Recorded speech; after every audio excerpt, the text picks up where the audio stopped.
Le monde du silence. C'est ainsi que le commandant Cousteau avait baptisé l'océan. C'est une belle image, poétique, apaisante, mais c'est un mensonge.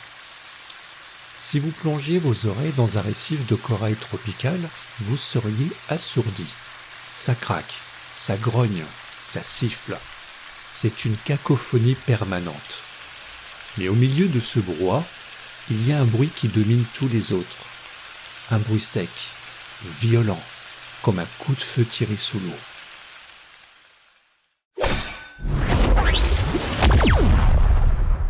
Ce bruit peut atteindre 218 décibels. Pour vous donner une idée, un avion au décollage, c'est 140 décibels. À 160, vos tympans éclatent. Ce son est si puissant qu'il peut interférer avec les sonars des sous-marins militaires. Pendant la Seconde Guerre mondiale, la marine américaine utilise ces zones bruyantes pour cacher ses navires aux oreilles ennemies. On pourrait croire que ce vacarme provient d'un monstre, d'une baleine en colère, un requin géant broyant une carapace. Pas du tout. Le coupable mesure 3 à 5 cm. Il est à peine plus grand que la dernière phalange de votre petit doigt. Voici le cow-boy des mers, la crevette pistolet.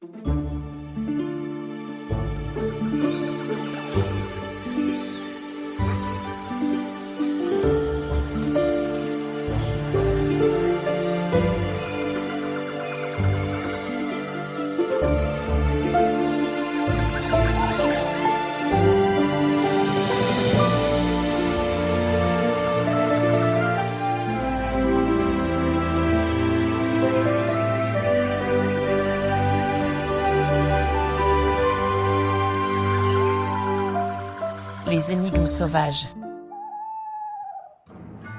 Regardez-la. Elle a l'air banale, avec son corps rose et ses antennes. Sauf pour sa passe droite. Elle est énorme, disproportionnée. Elle fait la moitié de la taille de son corps. On dirait un personnage de dessin animé qui aurait trop fait de musculation, mais d'un seul bras. Cette pince n'est pas faite pour pincer. Elle ne coupe pas. Elle ne broie pas. C'est une arme à feu biologique. Le mécanisme est d'une sophistication effrayante. La crevette possède un système de verrouillage organique. Elle arme sa pince, tend ses muscles jusqu'à la rupture et attend. Quand une proie passe, un petit crabe ou une autre crevette, elle relâche la gâchette. La pince se referme à une vitesse folle, environ 100 km/h en 1 millième de seconde. Mais attention, ce n'est pas le choc de la pince qui tue. La pince ne touche même pas la victime. C'est là que la physique devient magique.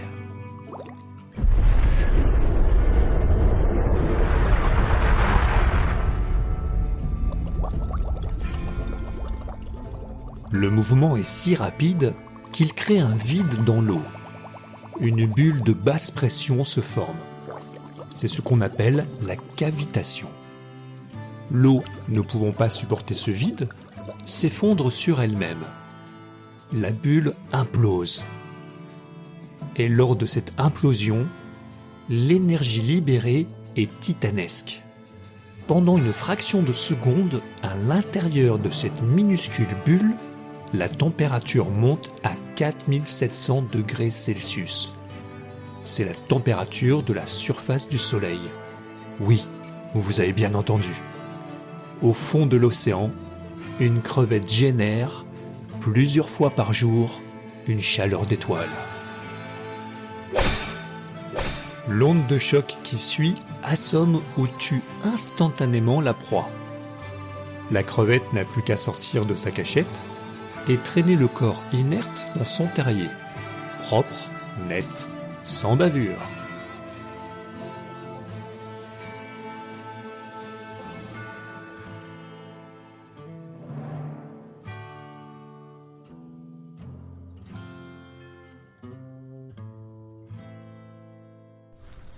Mais si la crevette pistolet est une tueuse impitoyable, elle est aussi une colocataire modèle. Et c'est là que notre histoire prend un tournant inattendu. Car notre tireuse d'élite a un point faible, elle voit très mal. Elle est puissante, mais quasi aveugle. Dans un monde rempli de prédateurs, c'est un handicap mortel. Alors elle passe un pacte, un contrat de protection avec un autre animal, le goby. Le goby est un petit poisson qui a une excellente vue, mais aucune défense. Leur colocation est fascinante à observer. Ils partagent le même terrier. La crevette passe ses journées à creuser et nettoyer le trou, c'est le bulldozer. Le poisson, lui, reste à l'entrée et monte la garde, c'est la vigie. Quand la crevette doit sortir pour pousser du sable, elle pose toujours une de ses antennes sur la queue du poisson. C'est leur ligne de vie. Si le poisson voit un danger, il frétille de la queue. Le message passe instantanément par l'antenne. En une milliseconde, les deux compères plongent dans le trou. L'aveugle armé jusqu'aux dents et le voyant sans défense. L'un fournit la puissance de feu, l'autre fournit les yeux. C'est l'un des plus beaux exemples de symbiose du règne animal. Que nous apprend ce petit monstre de 4 cm ? Elle renverse totalement notre conception de la force. Dans notre imaginaire, la puissance est liée à la taille. Le lion est fort, l'éléphant est fort, la baleine est forte. Pour être puissant, il faut être gros, il faut de la masse. La crevette pistolet nous prouve que c'est faux. La véritable puissance, c'est la vitesse. C'est la maîtrise de l'énergie. C'est la capacité à concentrer toute sa force en un point unique, précis, fulgurant. Elle est l'incarnation vivante du mythe de David contre Goliath. Dans l'océan, ce n'est pas toujours le plus gros qui gagne. C'est celui qui a la technologie la plus avancée. Et sa technologie, c'est cette bulle de cavitation. Elle transforme l'eau, l'élément même qui lui donne la vie, en une arme mortelle.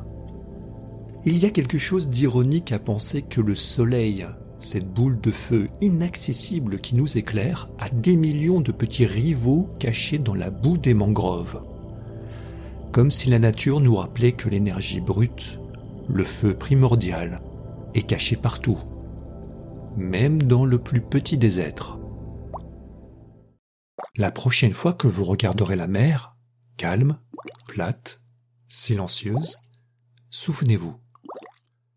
Sous la surface, ça tire, ça explose, ça chauffe.